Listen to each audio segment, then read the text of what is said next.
A huge round of applause for our panelists, Mr. Kamish Mirza, Mr. Samuel, Mr. Chetan Kumriya, and Mr. Apurva Mankad. A warm welcome to our panel moderator, Mr. Sanjay Desai. I would like to thank Logicloud, a supply chain visibility platform, for partnering with us for this webinar. Thank you, Team Logicloud. At Celerity Supply Chain Tribe, we aim to be a one-point source by generating first-hand credible content on relevant business topics through multiple channels and media. This webinar is our endeavor of generating conversations around real-time visibility in supply chain. This has now become a must-have to improve transparency in operations, to improve customer service, and for effective inventory management. I now invite Mr. Sanjay Desai to take forward the discussion. Over to you, Sanjay ji. Thank you, Charu. Thank you, Celerity Supply Chain. Welcome to all delegates who joined today. We really appreciate your time and your support. Welcome to my panel speakers as well, who are with us today despite their own commitments and their busy schedule. Thank you and welcome everyone, including our sponsors today. My name is Sanjay Desai. I run my own supply chain consulting and boutique search services based in Singapore. And as a part of my daily routine, I get to work with some of the most young and brilliant minds in a startup as well as SMEs, and including some of the multinational organizations. Thank you very much for inviting me today. What are we going to talk about today is real-time visibility. Real-time visibility in supply chain is the holy grail of the modern digital supply chain. Better visibility is a key prerequisite for improving your supply chain efficiency, conduct your risk assessment upfront in your chain, build resilience, and ultimately have the goal of managing sustainability. The technology is going very fast today. And more than the technology, the businesses and the customers are actually demanding faster deliveries and greater transparency. Today's demand-driven supply chains are defined by higher complexity, customer centricity, as well as massive pressures to optimize your cost and also including optimize your regulatory timelines. So what is visibility? Is it a reality or a mindset? We have an experienced panel to address these and many more questions being raised today. I would request my panel to self-introduce themselves. Over to you guys. Okay, so I'll start first, Sanjay. Thanks a lot for starting this very interesting topic on real-time visibility. So my name is Apurva Mankad. I am the founder and CEO of Logicloud and WebXpress. We are an India-based software as a services technology company focused on providing solutions mainly in the area of transportation, e-commerce, logistics, and warehousing. We work mainly with customers in SME as well as large segment across India and Southeast Asia. The very idea of our work, of course, is to see how software as a services as a technology can help lift all the boats, because any supply chain is as good as the weakest link out there. So if you really want to improve the entire country's supply chain, and in India we know we have a relatively much poorer supply chain levels, it will be very important that everybody is improving their game. So we strive to do that. That's our day job. And many thanks, and I look forward to this discussion today. Excellent. Chetan?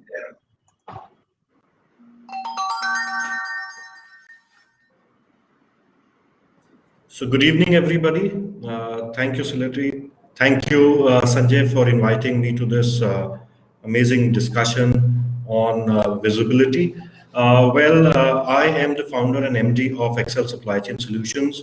As a background, for the last 2 decades, I've been working in the areas of logistics and supply chain in India as well as across different geographies outside India, working with manufacturing companies spanning out from electricals to healthcare to FMCG, beverages. And, we incorporated Excel Supply Chain as a 4PL, a 3PL, organization to help out our clients whom we can service in the areas of warehousing and transportation. Thank you. Thank you, Chetan. Kamish. Hello, everyone. Good evening. Thank you once again, Sanjay, for inviting me into this panel. My name is Kamish Mirza. I am responsible for supply chain management function for Asia Pacific. I work with Ericsson. Ericsson, as you know, is a telecom giant. I have been with Ericsson for the last 10 years. In my current role, I'm responsible for the supply chain design aspect, the distribution side of things, supply chain strategy. Overall, I have 25 years of experience, and supply chain, as we all know, has never been in such limelight as it has been in the last 2 years. So extremely excited, extremely charged up to interact with you guys and also to take questions which are relevant and also, more importantly, enjoy and learn from you. Yeah, thank you very much. Back to you, Sanjay. Thank you, Kamish. Sam? Thank you, Sanjay, and thanks for the host for inviting me to this session. My name is Samuel, and I look after the operation and supply chain for Asia Pacific for CooperVision. CooperVision is a contact lens manufacturer based in US. I am currently based in Singapore. My role today just covers from planning, manufacturing, supply to finished goods distribution, all the way to customers and B2B and B2C. It's been 20 years since I started on this journey in supply chain and logistics, and it's been fun. So I hope I can add value to this whole discussion and to all the participants of this forum. Back to you, Sanjay. Thank you so much, guys. Wonderful. And an appeal to my delegates today who joined with so much of a vigor is make it more interactive, ask questions, give your comments. That is a fuel for and that's the energy for us to do better. So please do that. And you would have seen we have such an amazing amount of experience and diversity within our panel. We have 3PL, 4PL, we have logistics, we have distribution, we have entrepreneur, IT technology, end-to-end supply chain, and an amazing amount of discussion. So let me start with Apurva. And Apurva, what does visibility mean to you or your organization and the work that you do with your clients? So I work mainly to provide technology to companies who are looking for visibility. So that's the typical role we have. Now, if you ask me this very interesting question, what does visibility mean to me? And I was just, coming today to my office, thinking about this seminar as to what exactly visibility should mean to people. Here we are in India today, just coming out of lockdown of our corona-induced, issues that we have. And I'm looking at a bus stop where people are waiting for 15 minutes, 20 minutes, 30 minutes, and they're just wondering when the bus will come next. And I'm getting into a seminar with a set of people from Singapore, and I know very well that you can simply start from your apartment, very well knowing that exactly the point you will reach the bus stop, the bus is going to reach, and you will just get in and just be on your way. I think that's the best example of what visibility can mean to a population and by extension of business. So today, here in India, the very idea of visibility is how do I remove uncertainty from my day-to-day life, be it supplying my cargo, be it unloading at my warehouse. India, as you know, is a very diverse, very large country. We have 9 million vehicles as a fleet today in India, right? It's more than population of some of the countries out there. And more than 90% of these fleet are just owned by people with 5 vehicles or less. Now, in a country as big as India, as diverse as India, when you have that kind of a fragmentation, visibility means a lot. And getting that visibility is, today one of the toughest jobs that people have on their plate. And I think if we are able to get work done in that area and reduce the flight of people who are waiting in that proverbial bus stop, I'll say that's what visibility will mean, to our organization and our customers. We hope to do some work in that area. I look forward to that as we go ahead. Excellent. Thank you, Apurva. Chetan, same question to you.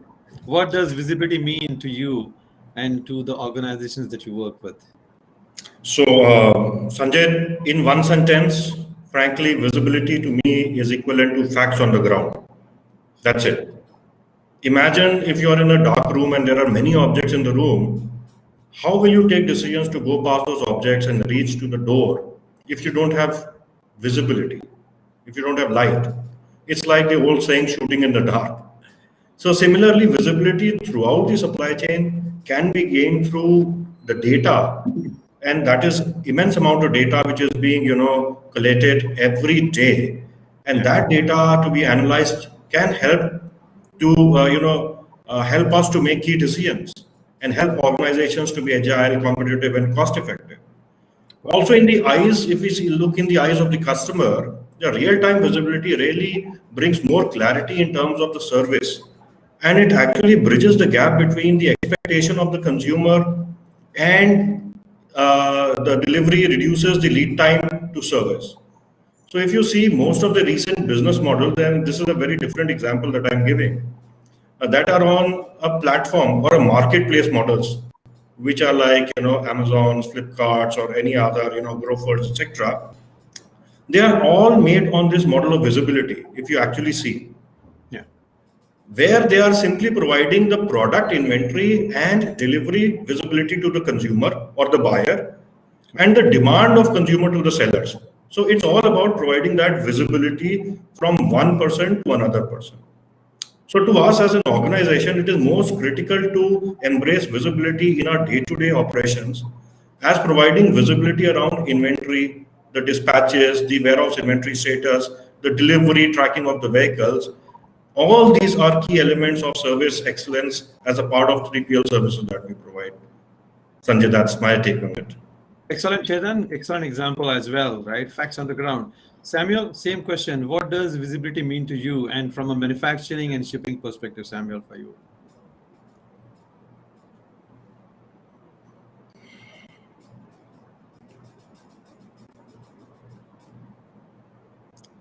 Hey, Samuel, we're not able to hear you.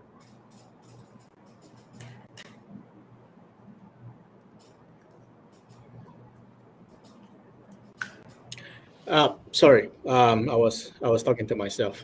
What a joke. No, I was saying that there are many experts on the panel, and also there are many users in the participant list today. And probably from my own capacity, I will focus very much on the user perspective. So visibility to me means empowerment. It's very important.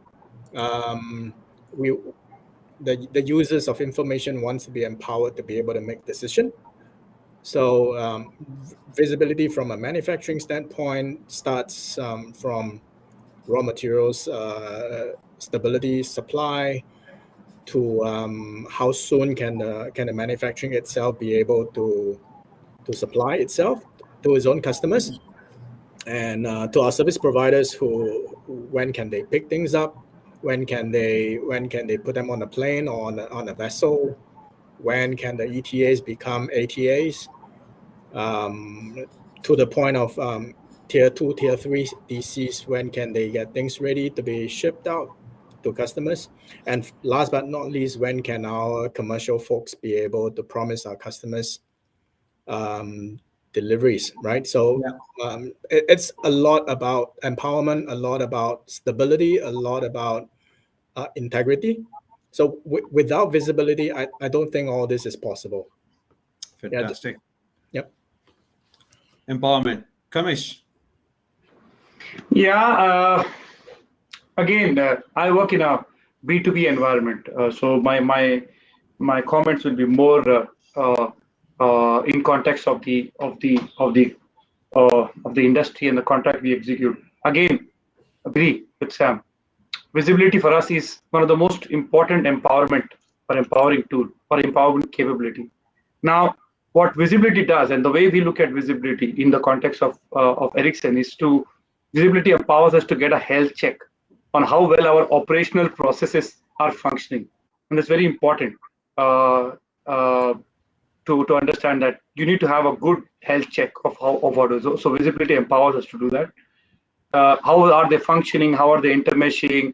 It also enables us to detect bottlenecks, abnormalities, and suboptimalities within the process. So visibility also plays that kind of a role for us, not only empowering us to do the health check, but also detecting bottlenecks and acting on certain things, and then of course helping them to providing them tools to improve them. And all of this, what we are doing, the empowerment, health check, what you mentioned, is to increase the user experience, the customer satisfaction, and have a sustained growth. very, very important. So empowerment is the word, health checkup is the word, rapidly detecting bottlenecks, increasing customer satisfaction, and sustenance of growth. Now, visibility can be seen in two ways. Is the visibility of the information flow. Then you talk about demand, forecast, order flow, etc., etc. Then we also have visibility in terms of the track and traceability. What we talk about the where is our shipment, where is the shipment landing, those kind of visibility. So yeah, for us, visibility is encompassing the complete package, and again, very, very important, empowering the capability for us to run business. Yeah, back to you, Sanjay. Thanks, Kamish. Great. It's about information management and about the health check. So I want to bring Chetan into discussion, and from a relativity perspective, Chetan, is visibility relative to an industry or is it product specific? And does it differ when we talk about segments like retail, B2C? Because just now Kamish said, I work in the B2B. So is there any relativity in that? Yeah, it's an interesting question. I think relativity, in my view, I think, that we should understand the need of visibility. In my view, it is more in some industries or products when compared to other. So let's take an example of industries first. So if you see pharma, healthcare, or alcohol beverage industry, or the quick service restaurants, QSR segment, chemicals, lubricants, e-commerce, all these industries need more real-time visibility when compared to the FMCGs like commodities, cement, FMCG, and other industries, just as example. So in my view, I think, yeah, the visibility is more in some industries when compared to the others. And similarly, on the product side, if you also see the products which require temperature control, or the products which are perishable, or the products which require safety and handling while transportation, right, which are hazardous in nature, or which are governed by the regulations and laws of the land. I think these products require more real-time visibility when compared to the products which are very general in nature. I think these are the views which I can share on industries and products. Now, if you see the example, if I can give you, in India, alcohol and alco-bev industry, whether it's beer or whiskeys or vodkas, etc., are all controlled by the state excise laws. Now, in those laws, because of the nature of the product, the excise department controls the route as well as the time of each shipment when it leaves from the factory to the warehouse or warehouse to the retail or distributors. So there definitely a real-time visibility is a practical need of the RN situation. Similarly, if you see the products which are in healthcare, like blood products or products which are required on time in the hospital for surgeries, right? So when you order that product and it is required in the ICU or in the operation theater, that requires real-time visibility. Blood products, if you take, some of the blood products are frozen, minus 25 degrees, right? So those temperature and the tracking of those products, real-time is where the visibility comes into play. Now let's take the look at the QSR segment. We all know the storage in the malls for these products is not possible. So there are small counters. So the large part of the storage of these products happen in the truck which stands in the basement of that mall, where the restaurant is supplied with the just-in-time product requirement. So there the real-time visibility of product and the shipment is also required. So these are a couple of examples, which I can share, which does differ when we say whether it's relative or not. In my view, yes, it is relative. Nowadays, B2B or D2C segments that you see, right? Business to consumer, direct to consumer have also emerged as new channels. Yeah. And these segments are, delivering products directly to consumers. So definitely there is a need when compared to a general trade or a distributor or retail-based channel. These channels require more visibility because there is no stocking point. It's directly from the warehouse to the consumer. So the consumption of the inventory is at the last point itself. So yes, visibility is required more in these segments. Perfect. Great. So Chetan, indeed, it is relative. Certain products require high, certain products require real time, certain products can have a little bit of a benchmarking. Wonderful. Kamish, I'm coming back to you from a scope perspective. And can you define what should be the scope of this visibility, like a starting element, ending element, if it is anything there?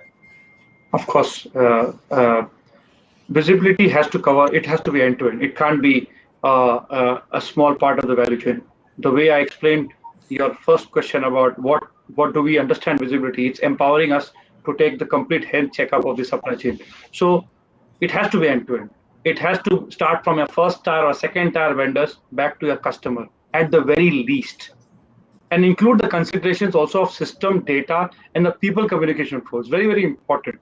It's not only about systems, it's also about data and people communication flow. Very, very important. Functionally, the scope should also cover the key supply chain processes, including end-to-end planning, purchasing, purchase order activity, transaction, warehousing, GRG activity, if you take the complete value chain.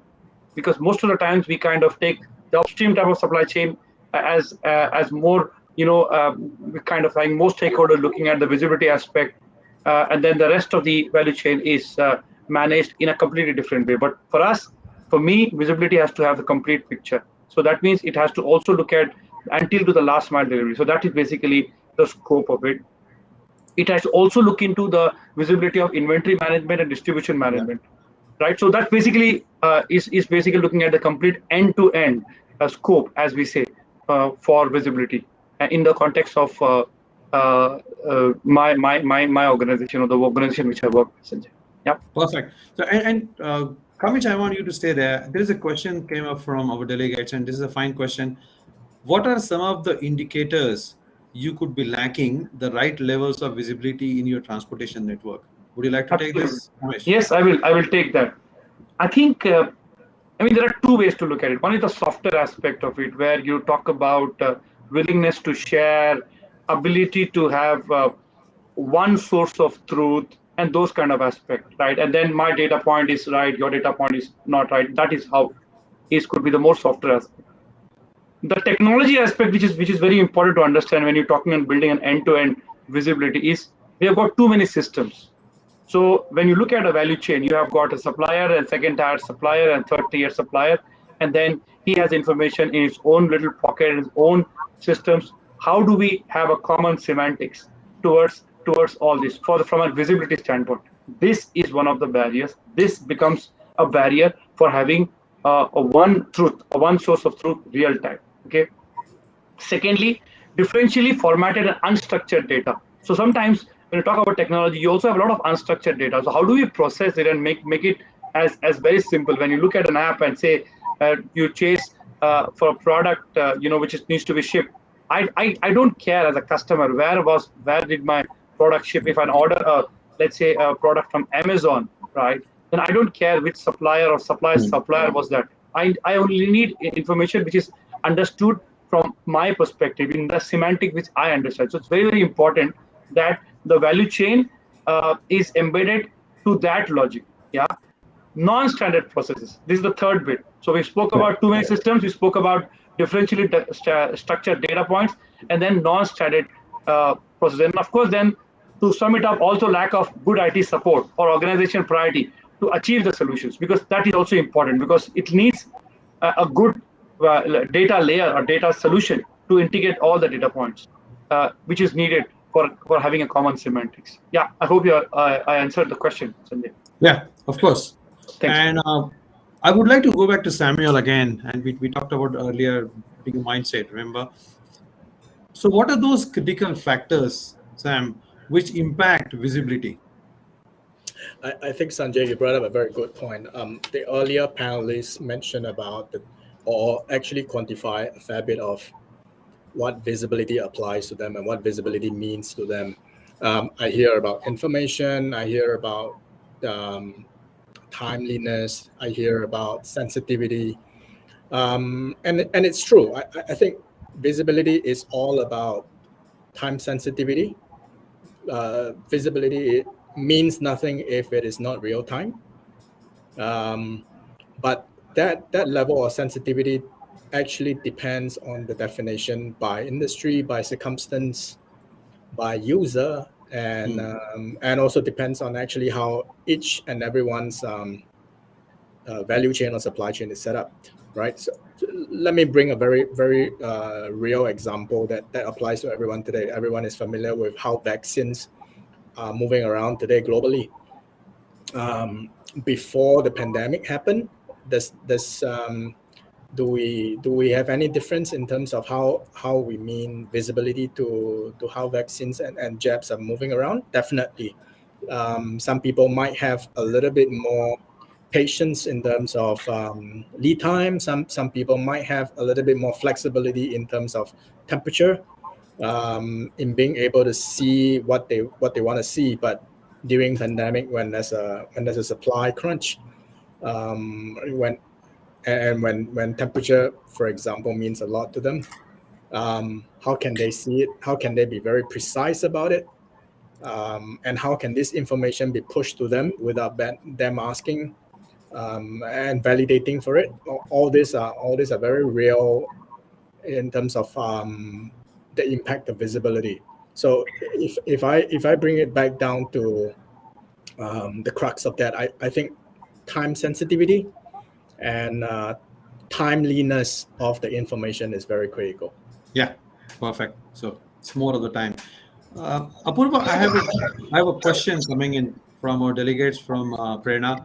How can we bring the small players or small suppliers into the visibility ecosystem to ensure end-to-end transparency? I'm sure you must have a lot of experience working within the SME segments, Apurva, with your clients. Absolutely, and as I mentioned in my first response, the supply chain is as good as its weakest link.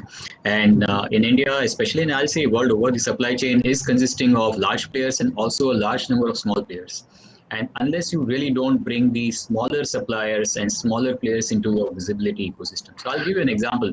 We work with a company which is a very leading retailer in India called Panelists, for example. They run more than 350 stores for retail of clothing. Now, getting material for, to sell in those 350 stores is dependent on probably close to 500 plus small manufacturing companies. They have large manufacturing companies as well who will supply them some, key areas such as, Ellen Solly or, Louis Philippe, etc. But there are a large number of accessories, smaller items, ethnic wear. Unless they don't bring all these people into the visibility platform, they will not be able to do the good job of prediction and making sure that the stores are full of the right material at the right point of time. So it's extremely important to bring them, into this visibility, ecosystem. Erstwhile, frankly, for many decades, I'll say, these companies had been ignored because one, they probably did not have the IT systems in place, or they did not have the maturity in place. So maybe they were just considered to be too, small to worry about. Today, that's not the case. As Chetan gave the example, e-commerce has become so important. Your customer is asking for smallest of the item and you're not serving that. That's the next, comment on the Twitter about that very item. And you've done everything right, but one thing wrong. You're going to be really suffering from the same. So it's very important to get these smaller players and suppliers. And I will say not only smaller players and suppliers from the point of view of only manufacturing companies or retail companies. What about smaller transportation partners? Your transportation again, is dependent on so many different smaller players, because in a large and diverse country like India, you don't have one company which will do everything for you. And then if you don't bring that particular part of your supply chain into the overall visibility matrix, then end of the day, you are blind exactly the time when you don't want to be. Murphy's law is always waiting to strike you whenever you don't want it to. Absolutely. No, I would also second this, Sanjay. What Apurva was bringing up. I think it is also important to understand that not everything is investment intensive. Yeah, and there has to be some kind of a ecosystem which will help to build upon all these smaller players. Only then we will survive. Because if investment is the only way to get visibility, then the overall cost of ownership becomes very high. So I totally agree with what Apurva is bringing on the table, and I think this is how it should be done to get all the smaller players aligned. So yeah, agree. Excellent. I want to talk about outcome, and Chetan, to bring you on stage. Is visibility a specific outcome of, say, process, or is it a technological capability, or is there any other magic that organizations need to do? Um, Sanjay, to me, I think visibility is a necessity for the industry or a product that we have discussed in my last discussion that we were discussing. And the outcome is derived through putting the right processes supported by the technology. Right. So if you ask me about the outcome, yeah, it is derived through putting the right processes and supported by that technology. Definitely, technology plays a very important role in shaping the outcome of the results of real-time visibility. So let's look at the GPS, right? How GPS has really shaped the way this tracking is enabled. We can track a truck with the help of GPS on a real-time basis, or a parcel. We can track it on a real-time basis. But this is only limited to full truckloads. My challenge that I'm facing today is still in the tier 2 and tier 3 towns, or somewhere near the rural areas and smaller states in India, where the last mile delivery in the B2C segment, when the e-commerce is going to your home, that is tracked. But still in the general trade and the distributors channel, they still operate on the old processes which have been laid, right? Where the vehicle goes out on delivery, and then there is a manual calling system. Somebody is calling the transporter is calling the delivery partner on the phone, and that is how the whole channel works. I think in sometimes the outcome, the process has to be deployed, and sometimes there is a technology which is deployed. But yes, now that we are seeing both these fragmented transporters, or the packages which change more hand compared to the FTL tracking, now there's a blend coming in, and FTL tracking is started to happen. I think in the next phase, these fragmented package deliveries to the general trade will also start to happen. Yes.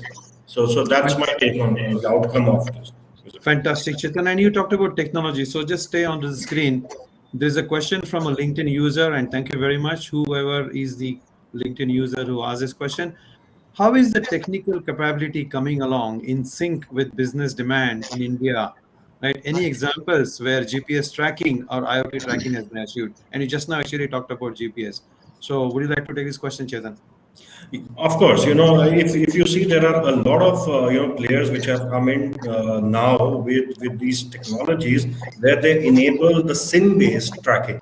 So if your truck driver is carrying a SIM in his mobile phone, they get it approved through the operator and get approval from the driver, and they start to track the SIM of that driver.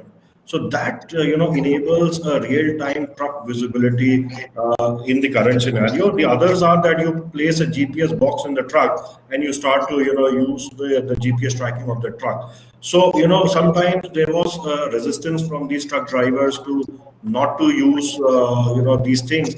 But we have come of age now with smartphones penetrating more and more in India. I think this is what we have overcome, and there are a lot of players in the industry who have started to provide this real-time GPS tracking. Excellent. And Chetan, just staying on that, between the two, GPS and SIM, given the India's unorganized or rural markets that we have with distances to cover, which one has a better adaptability? You think so? So can you repeat, Sanjay? I just missed you at the end. Between the SIM solution, SIM-based, or the GPS, which one would have a better adaptability? See, I believe, in the smaller cities and towns, for the bigger truck, which are 32 feet or, above 20 feet, they already, put the GPS tracking into the truck. But for the smaller truck and the smaller operators, SIM-based GPS tracking for short distance is more, working in those areas. Yeah, I can also additionally add from a telecom side, if that's okay. Sure. The SIM-based, will become better and better with the technology coming in. So the way the mobile subscription or data uptake has happened in India. So Sanjay, that will of course continue to be more and more stable. It all depends on how much investment happens in the capex as far as building the infrastructure is concerned. But I would expect that the SIM will the coverage is getting better and better. Yeah. Perfect. And you brought a good point there, Kamish, actually. I want to move to Apurva. And then Apurva, can you talk about a bit of a trust and transparency here and what is the role? How critical it is to have a trust and transparency within your partners and their network to get the highest visibility? I think you have to start with the trust part of it. The transparency is what visibility brings in, right? You should be willing to get that visibility, allow the transparency to go to your partner. So one of the traditional problems has been that people don't want to tell you where they are. Like we have this typical joke that the vehicle is yet to start from Delhi and the driver says, "Kahan paunche sir? Ab bas abhi paunchi gaun Bombay ke bari hu. I'm just next to Mumbai," when he's 1,500 kilometers away from Mumbai, and you have no way to tell, and you just pray to God that the driver will end up at your place at the right time. So traditionally, there has been a trust deficit between supply chain partners, especially between the logistics partners and the shippers of goods who are always at the loggerheads for some or the other reason. There is also a trust deficit in terms of what service has been provided or not been provided. For example, I'm a driver. I'll give you the opposite example. I've reached your warehouse and I'm not waiting outside the warehouse for 3 hours for you to let me in. And you don't let me in, and ultimately you send a debit note to my employer saying that your vehicle driver came 4 hours late, and because of that my supply chain really had an issue, so I'm going to really debit you. So there is a big issue of the trust and trust deficit out there. And in fact, the visibility that Chetan mentioned, Kamish also mentioned, which is now coming in the picture, the first thing it is doing is building trust. It is helping both the partners to kind of declare to each other that this is what we are doing. Why should we be at loggerheads and fighting with each other? There is eye in the sky telling us the vehicle has reached a geofence. Right? Nobody has to dispute the fact that you've reached a particular point. There is nothing to worry about out there. So I think transparency is automatically resulting from the same. The trust is building because of visibility and the technologies which are coming in. And that's a very big change, frankly, culturally, as far as the supply chains in India are concerned. Yes, long way to go. Again, Chetan, referred to rural and secondary markets and still the traditional way of doing things. But believe you me, when you have got Swiggy delivering, food to you in 60 cities in India, right, in real time, and you're able to literally see where your food packet is, obviously the questions are being asked by everybody saying that why can't we do it for business which are costing, literally millions of dollars of goods are moving. So I think that is coming in. The trust is coming in. The transparency is bringing, that particular trust. And I'm sure as we move forward, this will only improve, as Kamish rightly mentioned. Excellent. And Sam, I want to go back to you because you talked about real time, considering the time criticality, right? So there's a question from Mr. Ritesh, and thank you so much, Ritesh, for asking this question. How can hyper-local delivery players can improve real-time visibility considering the time criticality? So considering the time criticality of your deliveries, right? How can a specific market or a segment improve the visibility aspect? So Sanjay, thanks for that, and I want to thank the participant for throwing that question out. And I would actually combine that with several questions that came up repeatedly from the participant about challenges in real-time visibility. I think I could address that at the same time. Sure. I think together they all want to know what are the challenges to real-time visibility and how important is it. I think in this part of the world now, earlier panelists spoke about the tools to getting visibility, things like GPS, SIM-enabled devices and all. But I mean, if we dial back 20 years, the definition of visibility versus the definition of visibility here now, in 20 years later, the definition of real-time visibility then and now is bridged because of the tools that is available. Right. For example, 20 years before, when we talk about companies who could provide real-time visibility, we're talking about customer service folks sitting in front of desks, calling customers, telling them what time certain things appear and certain things doesn't appear. This could be bridged by somebody putting a Apple AirTag as part of the parcel, and that whole thing can be tracked via their phone. That itself has breached real-time visibility in one aspect, but I think it doesn't solve the challenge because whoever is the user in the different era, they all have challenges. And I think one of the backbone to that challenge is connectivity and information availability, right? It does not mean the data or the information is not available. It's more of the conduit that the information is made available. Yes. We spoke about SIM, we spoke about GPS. These are tools that provide a conduit for information to transfer.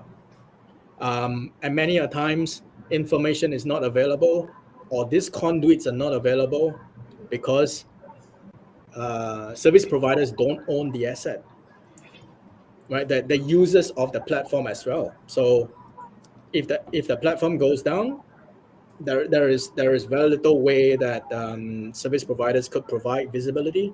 There is very little way that users could get information. And that probably explains why people like Amazon and Alibaba wants to buy the warehouse themselves, wants to operate the truck fleet themselves, wants to own the cloud-based platform where information flow is available. Yeah. Right. So that itself, I guess, is the biggest challenge. And I think with pioneers like Amazon and Alibaba and more of JD.coms and a lot more of those giants going into hyper delivery, e-commerce delivery, they eventually will see the need that owning the asset is critical, which is also itself a challenge because you really need to have huge amount of capital investment on that. Excellent, Sam, and appreciate covering the challenge part as well, because that was a logical question that I would have come to you. And you talked about a lot of good, correct words here, right? Ecosystem was one, and then the part of having a data. So I would like to bring in Kamish, right? And Kamish from an end-to-end perspective, again, more from a B2B perspective, right? A lot of installations and projects for you. And data is called the new oil today. So what is the role of data that you see in your organization as being very critical in this process? Absolutely. This is, for us, this is, this is in the DNA. So a good data strategy and good digitalization strategy is one of the strongest enablers from our overall, supply chain strategy as we go. So for sure, good data, structured data, common semantics. I think that's basically very important, because when we are talking about visibility in the last mile, and then it is very important that we kind of have that right data point. So the semantic has to be very good. Go ahead, Kamish. Continue. Sorry, and then from a availability perspective, keep it simple is the strategy, Sanjay. Rather than overcomplicating and giving information which is not required. So aligning with the customer what data is needed, what type of dashboards are essential, how should the dashboard be utilized, and trying to kind of develop that in an agile way. I think that's the way things will be much more efficiently deployed. Yeah. Excellent. There is one question which is coming from Mr. Narendra Nargunkar, and Kamish, I want you to address this. As visibility plays a critical role in logistics, why small and medium enterprises shy away from implementing? So I would like you to talk about it, Kamish, because you have a lot of customer segments which are actually small and medium, your customers. And then I want Apurva also to address this a little bit. So first, starting with you, Kamish. I think Apurva touched upon the willingness aspect and the trust aspect and the transparency. That is the first thing in my view, where we kind of have, secondly, the right tool and tackle to address that. Because sometimes you feel, a lot of investment is needed, but the reality is no, we don't need to do that. Not everybody needs to have their own, so to say, IT infrastructure. There are many cloud-based solutions available in the market which can enable this visibility. And who better than Apurva who can explain that? But more importantly is the aspect of willingness and trust and the ability to becoming improving the customer user experience is very, very important in my view. That I think is a trigger point, Sanjay. Yeah. Yeah. Okay. Hey, Apurva, coming back to you on this particular point from an SME segment, is it lack of information, lack of knowledge, or is it lack of the money actually there? So it's lack of incentive. End of the day, it's not about money. The entrepreneur who is a small scale or medium scale industry is very always hungry for opportunity.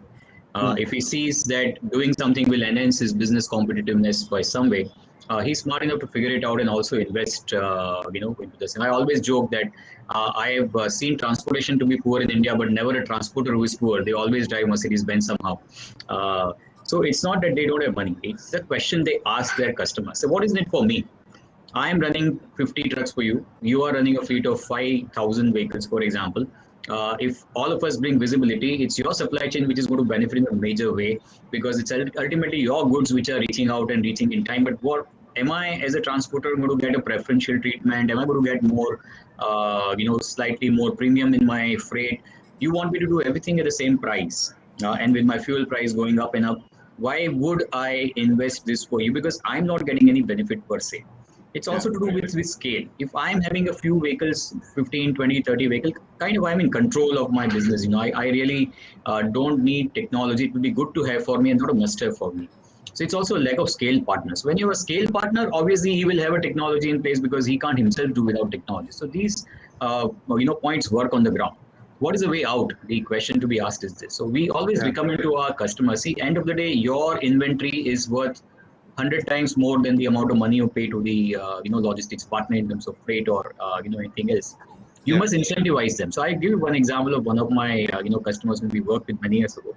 So he deployed GPS on some close to 600 vehicles. He would have 70% success ratio. What I mean by that, only 70% of the time the vehicles will show visibility. Remaining 30 is won't work. And said, what's the point if I don't have visibility 30% of the time? It's as good as zero. Then he realized that the drivers in his vehicle were not exactly on board with this, and some of them started tampering down with the system, or if the system was not working, the GPS one, they will not really complain about it. So he started giving them an incentive of 500 rupees on completion of every successful trip, provided he is able to see a data stream end to end.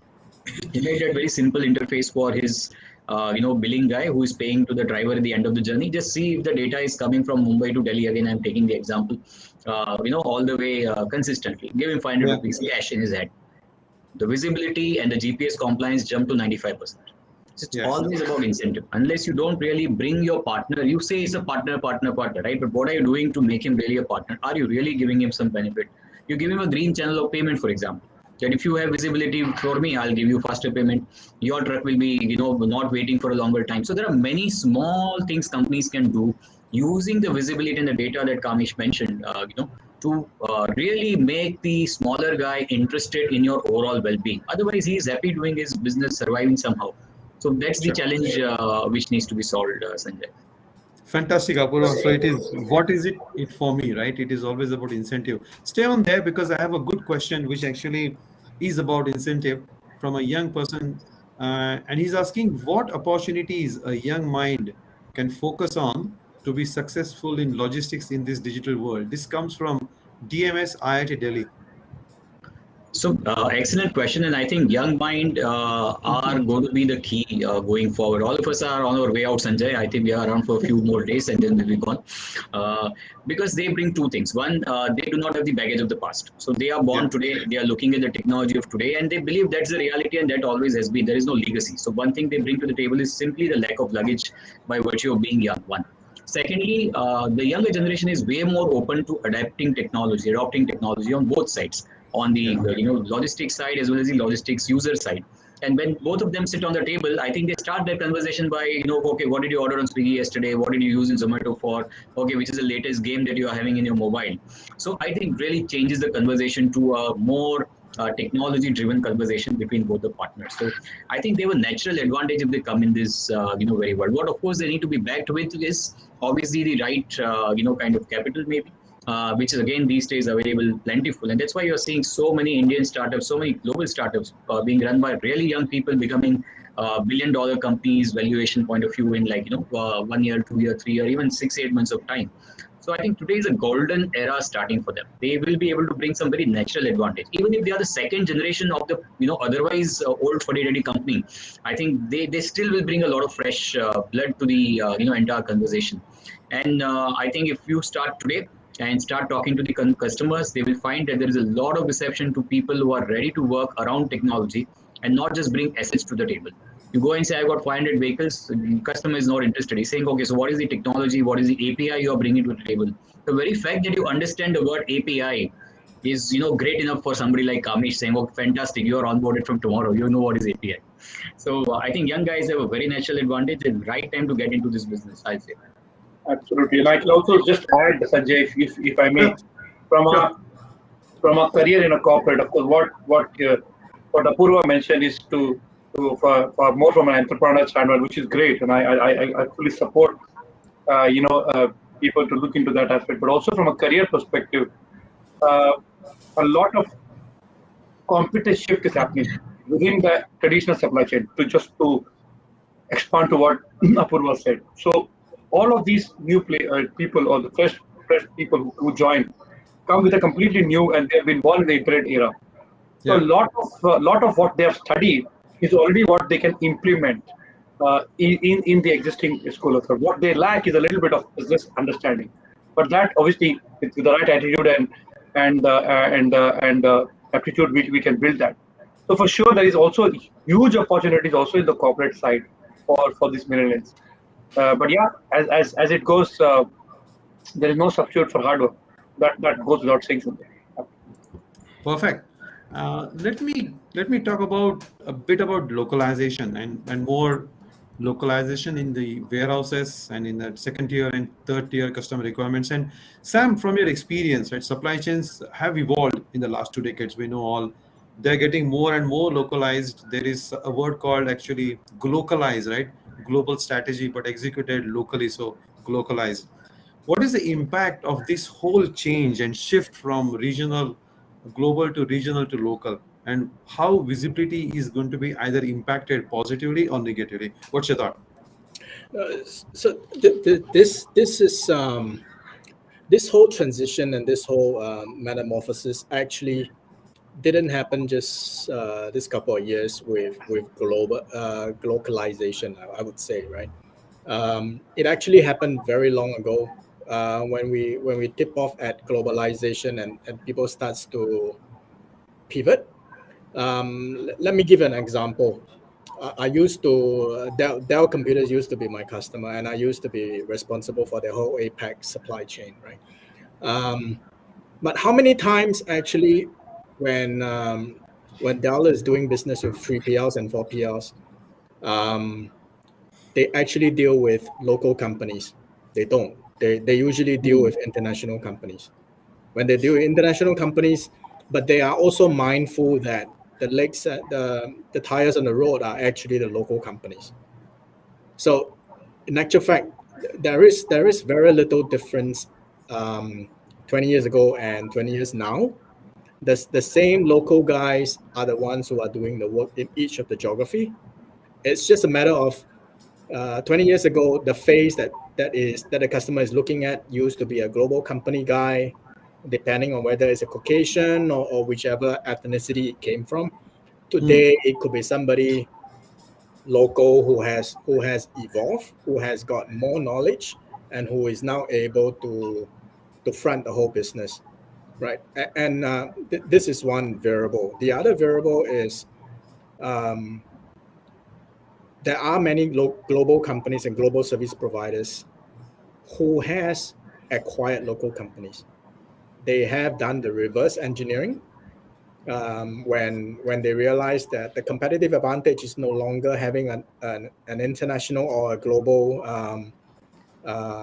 asset base or global connectivity. In actual fact, today the competitive advantage could be where you have local assets and local representation, because you're more in control. Then that's when you have you're more in control of where the information's and the ability to provide visibility. Excellent. And Sam, you brought a couple of good points there. One was the competitive advantage. And then the second was about utilizing your assets very well. So I want to bring Chetan into the loop from a core competency perspective. And Chetan, there is a general consensus among manufacturing companies to focus on their core competency, and hence they often turn to 3PLs and third-party logistics providers for finding visibility solutions. Why and whose insurer interest actually? It is companies' insurer interest, but how can third party bring in the expertise? Can you throw some light on this? Right. I think if you see the manufacturing, trading, or marketing companies, all put together, their core focus and their core competency is selling their product and making profits out of selling their products. And rest of the jobs are all non-core for them, and that is where these jobs can be outsourced to other third-party providers, whether it's a job work of manufacturing or logistics outsourcing or procurement outsourcing of raw materials, etc. So that they can focus on branding, marketing, selling their product in the market. Yeah. Right. So these. So in my view, it's correct that manufacturing and trading and marketing companies should focus on their core business areas. Now, I think with 3PL, the existence of 3PL comes into play only because these companies focus on their core areas, and that's why third-party logistics industry has developed, so that they can provide their core competence of providing logistics solutions to these companies. Now, 3PLs are experts in their own area of providing warehousing, transportation, and stitching the right solution, customized in the right solution to provide visibility to the manufacturer, and which enables their growth. So in my view, it is the responsibility of the 3PLs to provide this visibility and stitch this whole solution together, along with providing service and visibility. Now, visibility, as we have discussed, can be given through different manual processes or tech-enabled processes. Yeah. So in my view, the financial cost, as you asked, has to be borne by the product, not by the manufacturer or by the service provider or by the technology provider. Whatever value that product is bringing onto the consumer, the cost has to be borne by that product. If the product is selling for $3, then the visibility, if it is 0.01% of the $3, has to be added onto the consumer price to that product. I think so that it doesn't give a burden to the manufacturing or the 3PL industry, but it is shared by all three of them. Excellent, Chetan. Stay onto the screen. There is a question that I want to ask you. This is more about containerization and kind of a 3PL service. This is from Sagar, and thank you very much, Sagar. How can we bring efficiency in container tracking? Sometimes container is placed on a port, and then it incurs damages. Chetan. So I think this is a big issue with the current set of challenges that are faced in our Indian port systems. If we see Dubai ports or we see Singapore ports, etc., they are solutions which are available. Their ports are enabled with technology which are RFID enabled, etc., where you get a real-time information where your container is based on the last in first out segment. But our ICDs and ports are still not using these technologies which are now available in India also, and I hope these private ICDs, I believe, have started to use now. So if you are in private ICDs, you can still get the notifications. Yeah, but again, one of the elements, Chetan, since you're on the screen, would be the custom clearance process, the government infrastructure. And you think that needs a massive uplift there, and will they be able to adopt a similar technological scenario as the private sector would eventually? So, a couple of years back, what has happened is, there has been privatization of ports also. If you see, we have Adani ports, which has come in. We have DP World, which has come in. So there is a privatization of ports, which is happening, which is enabling a lot of, technological advancements in that segment. Having said that, a couple of years back, the Indian government also introduced the DPD policy where direct port delivery started. I think, these are all measures which the government and the customs authorities are taking in terms of easing of the traffic, easing out the congestions, easing out the processes at the ports itself. Excellent. Let's talk about cost and value. And Kamish, bringing you on the screen, what if organizations tomorrow, supply chain organizations or companies tomorrow, start to perceive supply chain as a value generator versus today, if it is a cost center? Will this help increasing the visibility? COVID has pressed the reset button and supply chain suddenly is in limelight. Is it going to affect visibility in a positive manner? Well, it is almost a reality for us, actually.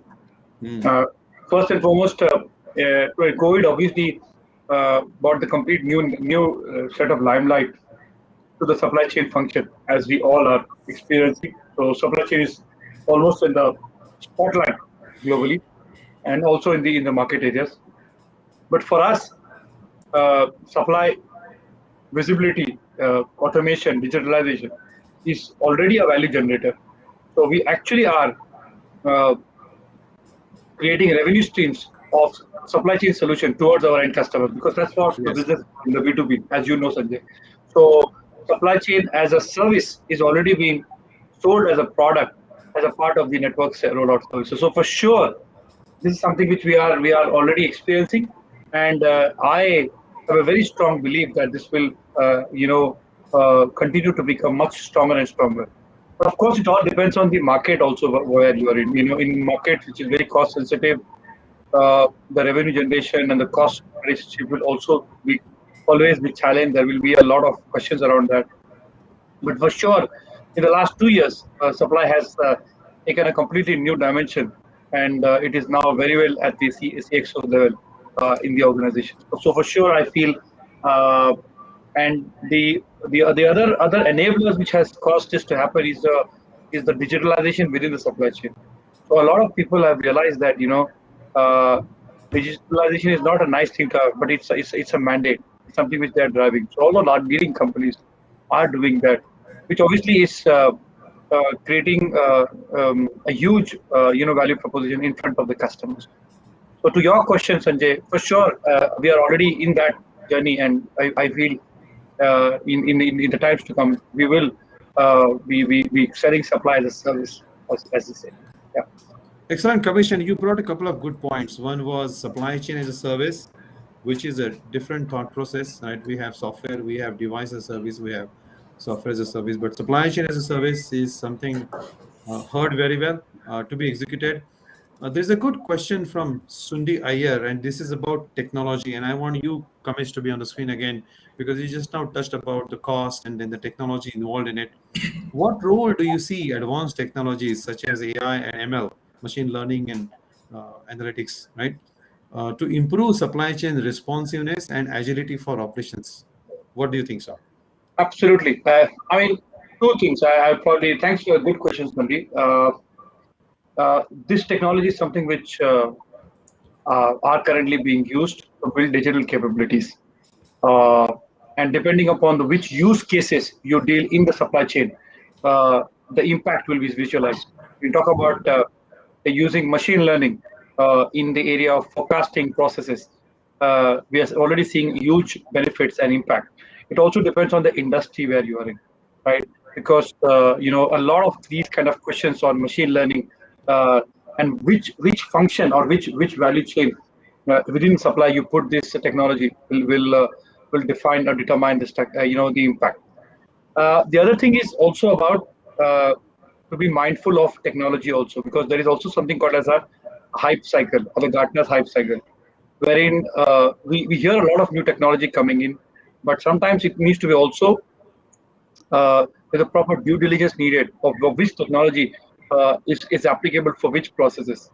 I'll give you an example, RPA, the robotic process automation, which we deployed.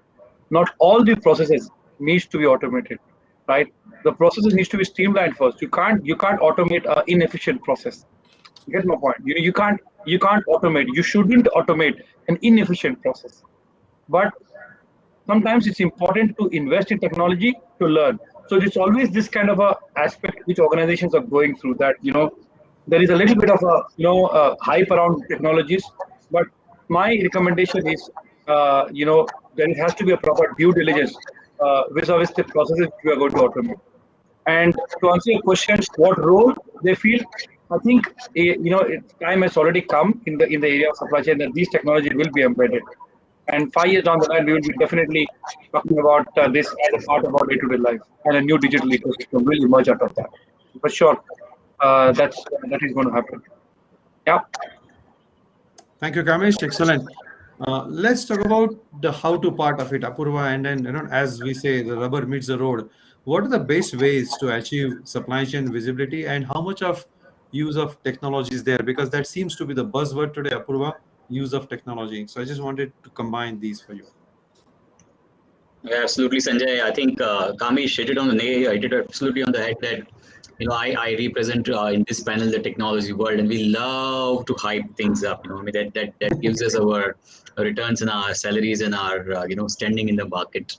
Having said that, as Kamish also very importantly said, that experimenting is very important. Anybody who wants to do supply chain visibility, any company wants to do it, they must start somewhere. I gave you an example of, again, one of the companies we work with. I'll not name them because it's not a good example. They almost for 1.5 to 2 years had a consulting team help them define what a control tower should be like. 1.5 to 2 years just to define what a control tower should be like. Yes. Imagine, obviously, the control tower never went up because you're just thinking, and complexity can be added as much as you want to any problem. Right? At the same time, you can simply take a Pareto 80-20 and say, let me do first things first. Let me just get this thing done. So while technology can do many things for you and it will promise a lot, and of course, companies in technology world are always ready to tell you sell you the next hot thing out there. The companies must take a pragmatic approach. They should look at where they stand. If you are at 0, go to 1, right? If you are at 1, go to 1.5. 1.5, go to 3. What is the rush to go from 0 to 10? On day 1. So you put up a technology, first of all, which is easily deployable into your supply chain and gives you some result on day 1. Frankly, in today's world, and some time ago, Kamish also referred to the solutions being available off the shelf and technology not really being required to be invested into in a capex way. So if you can't deploy a technology and it starts giving you result in, let's say, next 30 days from today, right, there is something wrong. I mean, I'm telling you, today technology is available and you can deploy it off the shelf and it will give you some result. Now, you may not be happy with that result 100%. Right, that's not the idea. Idea is you started somewhere, you went from 0 to 1. Once you've been from 0 to 1, you go and add more and more, kind of technology on top. Very rightly, again, I'll refer to what Kamish said, process.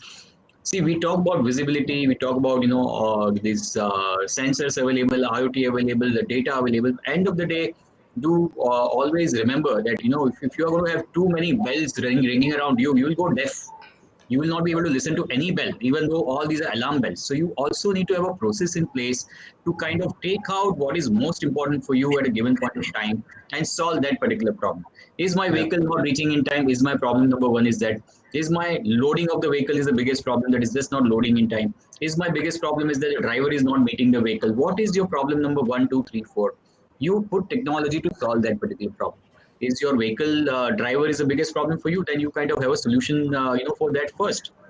So I think if you take that as a pragmatic approach and then apply various technological tools which are available to you, I think that will be a good way forward, I will say, to start with. And especially for SMEs, for larger companies sometimes need that larger vision and a certain game plan, because they can't just keep on doing tinkering all the time, even though they may experiment for some time.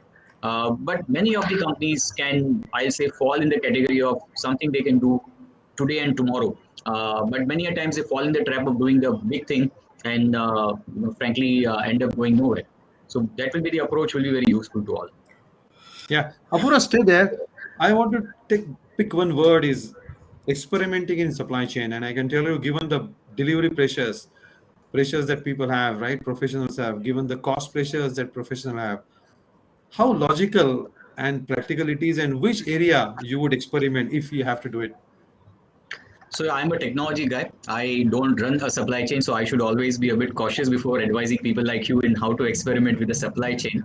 Yes. But at the same time, I think there are always areas where you can do the experiment within the supply chain. Just to give an idea, one of the companies we know, right? So what they did is that they know that Diwali in India, for example, is a big season, right? And that's the time when the rush is going to come. So how are you going to simulate that rush? Because unless you are not in that rush, you don't know the problems that you're going to face, right? So they simply did one thing. They have a daily, working on a normal day, where let's say 4 dogs at the warehouse are working. So they said, let's close down 3. Yeah. Just create the artificial pressure onto our system without really having that threat of market, being lost, because you are not in the peak hour, you are in the normal times. So you can actually start simulating with parts of the supply chain and kind of create the situations which will happen, in forthcoming time or at the peak hour kind of thing. So simulating this peak is very important to do in supply chain. You will immediately know, is your labor able to cope up to 1 door of 1 dog door? Is your truck is able to line up? Do you have enough space outside your warehouse to queue up that many more vehicles because they are no longer going to be inside your warehouse? Things like those. I think these experiments really help people to kind of build that confidence that when things really scale up. See, in IT, we are in cloud. We don't worry about scale anymore. You tell me, I press a button and I'll multiply my server capacity by 4x in like next 10 minutes of time, right? But in physical supply chain, it's not always easy to do, right? So I think some of these experiments will help people to do that. It also obviously will help them to kind of also check how they can simulate and how they can create that extra capacity. So e-commerce companies, for example, in India, as we speak right now, right, in the month of August, they're already contracting additional capacity of labor, of warehouse space, of vehicles, everything by paying certain advance amount of money to a large number of vendors as we speak. The peak is about 2.5 months away, but they are literally putting money in reservation. And when you do that, you know that when the time comes and when you need that capacity, those guys are going to be there for you. So I think these are some of the smarter things people can work upon. Again, I am from the technology side. I think I've given ideas out of observation of what other people have done. There are a number of ways these things can be done, but all of them need not be very, very expensive. It can be very simple and straightforward. Excellent. I agree with that. Now, Sam, I want to bring you on picture and from a thought process, right? We always say something that you can't see it, you cannot fix it, right? We know that. But what if an organization has a full visibility, right? This is, I know it's the holy grail for us, but if you have a full visibility, how will you leverage it? What are the outcomes that you'll be looking at? Okay, so Sanjay, that's a good question. I don't mean to be critical about what it means to be having full visibility, but I always feel that in my circumstance as a customer, for example, who should be the one defining what is full visibility, right? So for the participant who is posing this question, I guess when you deem that you have full visibility, the first thing you want to do is to be able to confirm that with your stakeholders or your customers, the people who pay your salary or the people who say that you have done a good job. These are the ones who could give you the context or the parameters or framework on what is visibility to them. So when that happens and you are able to affirm that, yes, whatever you want, I can give you, that's number one, having full visibility. Then the second thing is, does having the information and the tools means that you will be able to consistently and sustainably provide that visibility. So that is another thought. Just now earlier, Apurva talked about control tower. There are many organizations out there who deem that they have full visibility because they have a sophisticated control tower. But I think a lot of us who has gone through tours with that or who has set it up would understand that the very first thing they usually do before they even set up that sexy room with all those advanced analytics and TVs and all, is to actually walk the journey with the customer and understand what they really would need in terms of information before they start to invest in all this. Perfect, Sam. Thank you. Wonderful. So there was a question from Mr. Jatinder, and Chetan, I want to address this question. The question is, understand visibility vary from segment to segment, and is visibility dynamic in nature as well? Would it still change in the same segment? So it's a bit tricky question, Chetan. Excellent question. I believe, apart from tricky, it also, has an underlining, form of the interlink between what I had, answered earlier to your question. There is a difference of, visibility when we say it is from an industry perspective or a product perspective. Yes, it is. Now, when you're asking me whether visibility is dynamic, I would say yes, it is very dynamic, because some parts of the supply chain you would find the visibility to be there, and the other parts of the supply chain you may not find. So you will find data regarding the aspect of supply chain which you have gathered. For example, if the data is coming from a manual source, they will be dynamic. But if the data is enabled by technology, right, then the visibility will be static, which is, it will be coming consistently. So yes, the data defines the visibility solution. The dynamism depends on whether it's a manual data or is a data which is provided by the system. Now, secondly, if you see that whether if it changes in the same industry, it can change in the same industry or a segment. For example, let's take upstream supplies from a supplier supplying some raw materials to the plant. It's a B2B supply. From a B2B perspective, it's easier to put in the GPS-based tracking solution to a vehicle. Now, in the same segment, if it is being supplied to a general trader in the market, where you have to provide a delivery through local part load suppliers, then at that point of time, that visibility will not be there. So yeah, it can change within the segment. Yes, I hope excellent point. And I like the case study that you provided. I just want to stay with you, Chetan, on that, because Sundi Iyer had a good question earlier. He talked about machine learning and AI. And what Sundi also asked a question to follow on was, any views on adoption across industries and sectors? And you just now touched upon using one GPS. So can we say that any hardware technology, it is definitely, or is it very much easy to adopt across industries and sectors, depending upon obviously the efficacy and the product performance? Yeah, so the kind of technologies which are available in the market, along with the hardware solution which comes in, are pretty easy to use and handy to use currently. They are generating a lot of data. They have the capability to store that data on the cloud so that you can use it, analyze it, and make and that helps in the decision-making process of the companies. So to your question, Sanjay, yes, there are these enablers that I call, which are available, and we must all use it. Coupled with them, the AI and ML side of it, I think that is the whole engine which drives this data, churns the data, makes it more intelligent for the companies to make decisions. And of course, a lot of MI and AI technologies which they are using in terms of the visibility, in terms of the demand side. I think it is more applicable on the demand side of the product, where you have more ambiguity, right? So I believe that is where AI and ML are making a lot of difference. Wonderful. And Apurva, I have a question taking the AI and ML and the implementations part of the software and application systems, right? When you work with your customers for Logicloud platform, what has been your general experience, right? More from a perspective of what is the thought process of your clients? You don't have to name clients, but any specific case study around that? Yeah, absolutely. See, the clients are, having a very simple problem in the market that we operate in.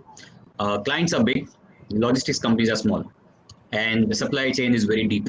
So they end up working with 15, 20 partners sometimes just to make sure that goods reach the corner of the country. to be sold. Now, once you work with 15, 20 partners, how do you kind of just get to know what is happening on ground? It is problem number one. In fact, that is what we started solving with the product Logicloud as a platform. So we kind of stitched together the APIs of multiple companies, put it together into a single platform so that you get data into one single place. So that was point number one. Obviously, clients, for them, that was a starting point. Now today, it's kind of a given that is available to them. What they obviously wanted to use that was for prediction. See, we have talked a lot about visibility. End of the day, what are you going to do with visibility, right? So one of the key things you want to do with visibility is prediction. If I know where I am, I know where I will be. And if I know where I'll be, I can then act on it. If I'm late, I can call my customer. You're not going to get your material today. Please wait one more day. Or you know that your material is simply stuck at one particular place, which resource to kind of enable and kind of retrieve it and bring it back to your safety of your premises, etc. So clients want to now use this AI and ML and the data analytics which comes with it to kind of learn from historical information which they have now collected over years. So much of data floating around, but what to do with it? They would all want to become like Google. Right, so in about, I'll say about an hour of time, Google will throw, a message to me that the time to your home is 25 minutes, and today the traffic seems to be a little more than light. Google somehow knows that I go home after about an hour. It's about 6:30 p.m. and this is where I go, and this is the route that I take, and this is the traffic that you have. So we find it today not even amusing. It's saying, Google to karta hai. Can my client do it? Is the Exec question they ask. Can I really know this every day for every of my shipment across a complex supply chain? So that is where the role of AI and ML comes in.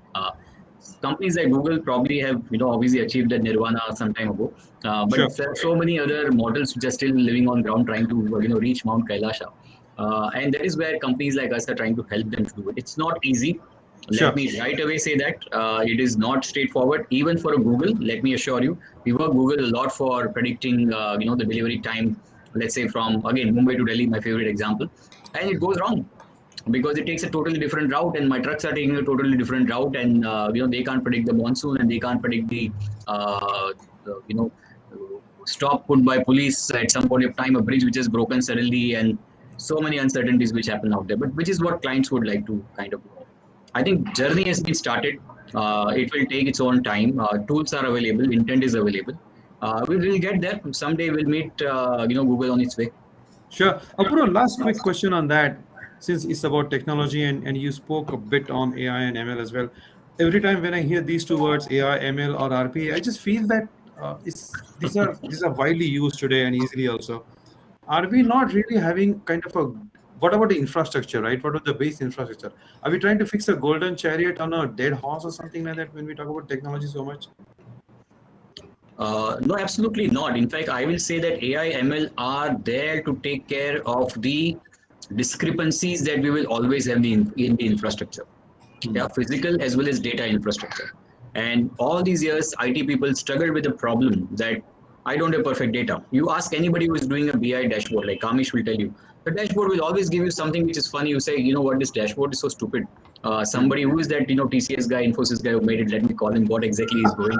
Because the data behind it is not cool. It's not clean, right? And data cleaning required effort, and we always were dissatisfied.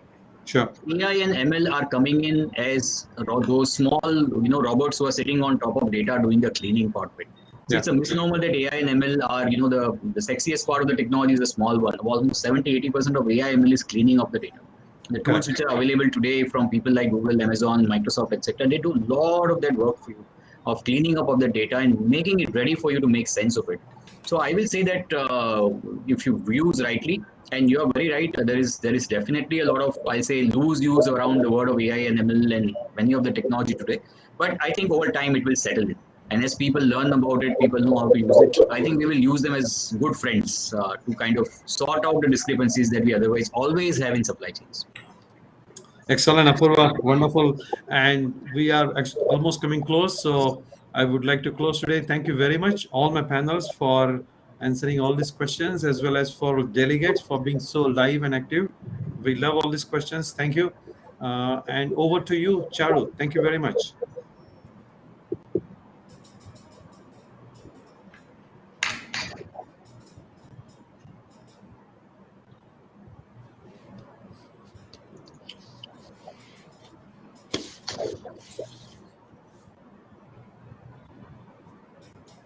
Back to you, Charu.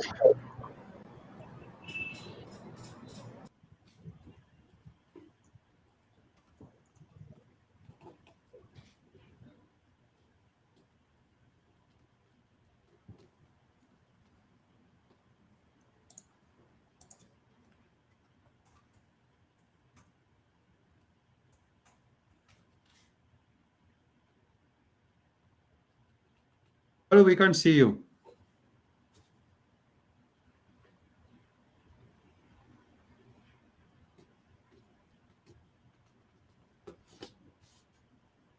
All right. Unfortunate. I think we lost Charu, guys. All my panel members, thank you very much. Thank you, Chetan. Thank you, Sam. Thank you, Apurva and Kamish. And thank you, everybody. Thank you, sir. Charu is back. Yes, Charu, go over to you. Sorry for the technical glitch. This was an extremely insightful discussion. Thanks, Kamish, Sam, Chetan, and Apurva for taking time out and sharing your experiences and thoughts on this subject. Thank you, Sanjay, for moderating it so well and making it so interactive. A huge round for our audience who were there and asked all the useful questions which may have got missed out on the industry on this discussion. Thank you, Logicloud, supply chain visibility platform. Visit www.logicloud.in to know more about how they can help you in your supply chain visibility agenda. This video will continue to be available on the events tab of the supply chain tribe page on LinkedIn. Excerpts from this will also be published as a cover story in the September issue of our Celerity Supply Chain Tribe magazine. So on a closing note, we will continue to organize webinars and fireside chat with thought leaders on topical subjects. Continue to follow us on Celerity Supply Chain Tribe page. Thank you once again and have a great evening ahead. Thanks a lot. Thank you. Thank you so much. Bye-bye.